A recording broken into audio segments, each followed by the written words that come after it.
Magandang araw kaibigan! Tuloy po kayo sa Felicidad's Channel. Sa mga kwento ng buhay at pag-ibig na hinalukay sa natatagong baul ni Felicidad. Pero bago po tayo magpatuloy, huwag niyo pong kalilimutan na i-like ang video, i-subscribe ang channel, at i-click ang notification bell para lagi kayong updated sa mga parating pa na upload.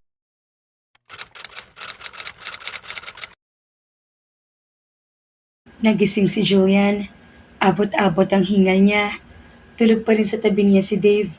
Hindi totoong umalis ito sa tabi niya at umigpaw patungo sa tubig. Marahan pa rin ito naghihihilik. Sumulyap siya sa porthole ng cabin. It wasn't raining. Kakaunti na lang ang tao sa cabin.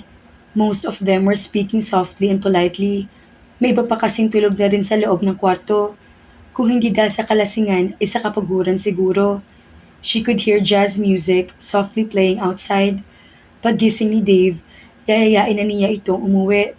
The party wasn't over, pero kailangan na nilang umuwi bago pa magkatotoo ang napanaginipan niya. Si Dave kaagad ang naisip ni Julian na magising siya kinaumagahan. How was he? Nakatulog ito habang inihahatid siya ito pauwi. Nakahilig ito sa kanya.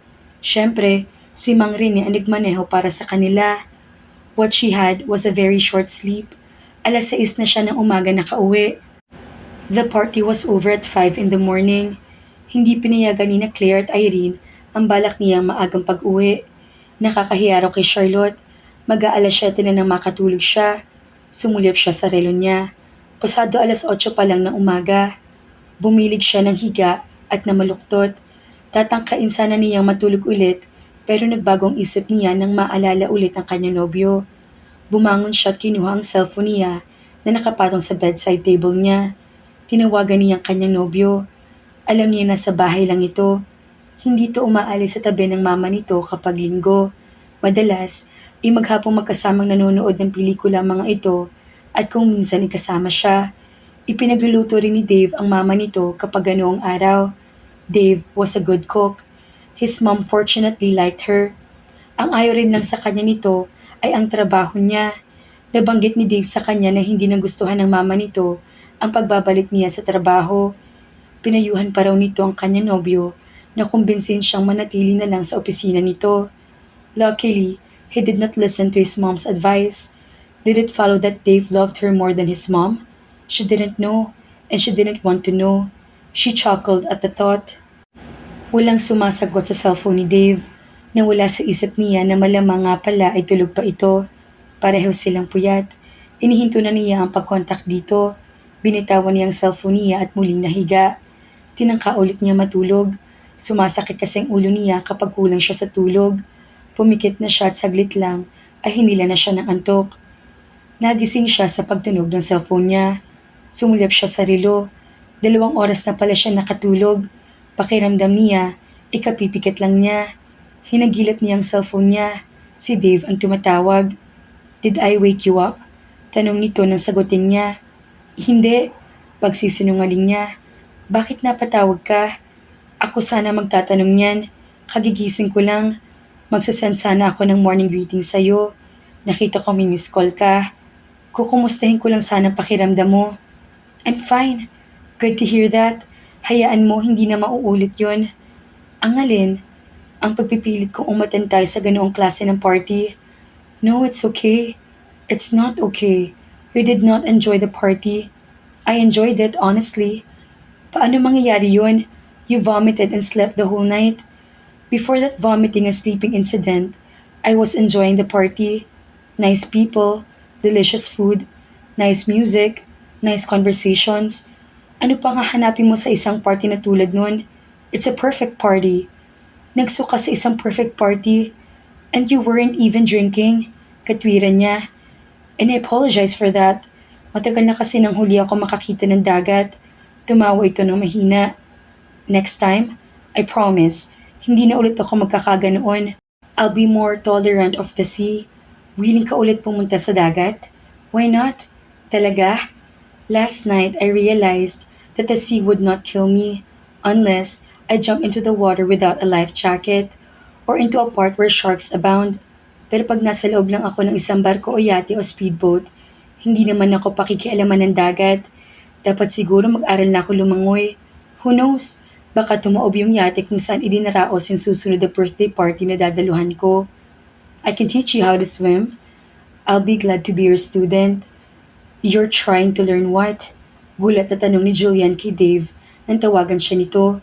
Hindi raw kasi ito pumasok sa trabaho ng araw na iyon. Tinanong niya ito kung nasaan ito at sinabi nito na nasa probinsya raw ito ng pamilya nito. I'm trying to learn to drive. Si Mang Ren ang nagtuturo sa akin. That's, that's what? Funny? Probably true. I'm already 29 years old, pero kung sakali ay ngayon pa lang matututong mag-drive. That despite the fact that I have expensive cars. I know of a 16-year-old guy who can already drive a 10-wheeler truck and negotiate it in crowded streets. Me? I don't even know how to ride a bike. Funny is not the word in my mind, sabi niya. Kailan pa naging katawa-tawa ang mga taong hindi marunong mag-drive o mag-bike? What's the word then? Amazing. Amazing? Yes, amazing. Ibig sabihin, na-overcome mo na talaga ang fear mo. Isn't that amazing? Hindi madaling gawin yun. Maraming taong hindi makarecover mula sa isang malungkot na pangyayari kahit 2 beses pa silang mabuhay.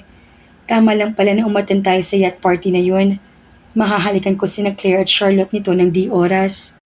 May isa pang dahilan, mas practical na dahilan kung bakit nag-aral ako mag-drive. It's for emergency. Emergency? I also realized na hindi pwedeng may katabi lagi akong driver. Last week, I really have to go to this important meeting. Pero bigla hindi pwede si Mang Rene. Wala akong mahagilap na instant driver. Napilitan ako maghanap ng taxi. 1 oras bago ako nakakita. Wala rin nangyari. Late na rin ako sa meeting, kaya hindi na ako tumuloy. I don't want that to happen again. Buti na lang pala, wala kang makitang taxi kaagad. Kung hindi, hindi mo maiisipang mag-aral mag-drive. Maganda nga yung matuto ka. Minsan, nakakasuya na lagi na lang natin kasama si Mang Rene tuwing may date tayo. Lagi naman siya naiiwan sa kotse ah. Pag nasa kotse tayo, hindi na tayo makapag-usap ng personal. Paliwanag niya. Tumawa ito ng mahina. Hindi ko alam na pinoproblema mo pala yun. Pinoproblema ko talaga yun. At huwag kang tumawa. Kasi po, madalas, pag nasa kotse lang tayo, saka ko naaalala mga importante at personal na bagay na dapat kong sabihin sa'yo. Why is that so? Eh kasi pag nasa restaurant na po tayo, nalilibang na ako sa masasarap na pagkain na kinakain natin. Pag nasa sinahan naman ng tayo, nalilibang naman ako sa panonood natin. Pag nasa mall naman tayo, ay nalilibang ako sa mga nakikita ko. Kaya pagdating sa kotse, saka ko lang naaalala mga dapat kong maalala na hindi ko naman masabi dahil nga kasama natin si Mang Rene. Gaya ng ano? Wag na lang. Gaya ng ano? Sabihin mo sa akin, wala naman si Mang Rene ngayon sa tabi mo. Pagpipipilit nito, I won't refuse if you ask me to make love to you. Tumawa ito. Lalo ako, bakit hindi mo ibinubulong sa akin? I'm glad you remind me of that. Next time, we'll plan for that. Ayaw mo naman kasi ipag-drive kita para tayong dalawa na lang sa kotse. You're my girlfriend, not my driver. Besides, women are slow drivers. Well, not me. I usually go on 80 miles even on busy streets. You're kidding? Yes, I am. Aniya, hayaan mo. Malapit ng panahon na kahit ano, ay pwede mo nang sabihin sa akin pag nasa kotse tayo. Pagbibigay assurance nito. Alam na ba ng mama mo na nag-aaral ka na mag-drive? Curious sa tanong niya rito. No, secret ito. Very classified. Kailan may papaalam?